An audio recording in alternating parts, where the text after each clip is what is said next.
ভারতীয় শাড়ি পরিয়ে ভারতীয় পণ্য বর্জনের আহ্বান জানিয়েছেন বিএনপির জ্যেষ্ঠ যুগ্ম মহাসচিব রুহুল কবির রিজভী।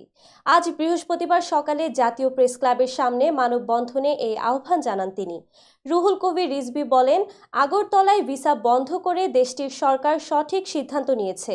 সেখানে কেউ বিনা পয়সায় চিকিৎসা নিতে যায় না। মানববন্ধনে রিজভী তার স্ত্রীর একটি ভারতীয় শাড়ি নিয়ে আসেন। সেই শাড়ি মাটিতে ছুঁড়ে রিজভী বলেন, এই শাড়ি আমি আপনাদের সামনে ছুঁড়ে ফেললাম। এরপর উপস্থিত নেতা কর্মীদের তিনি শাড়িটিতে আগুন দেওয়ার নির্দেশ দেন। তখন নেতাকর্মীরা শাড়িটিতে আগুন ধরিয়ে দেয়। রিজভী বলেন, এখন ভারতের পণ্য আমদানি বন্ধ হলে বিকল্প ব্যবস্থা নেওয়া হবে। বিভিন্ন ইস্যুতে ভারত উস্কানি দিচ্ছে, তবে এসব উস্কানিতে পা দেয়া যাবে না। তিনি বলেন, আমরা টাঙ্গাইলের শাড়ি ব্যবহার করব, কুমিল্লার খাদি ব্যবহার করব, ভারতের শাড়ি কিনব না।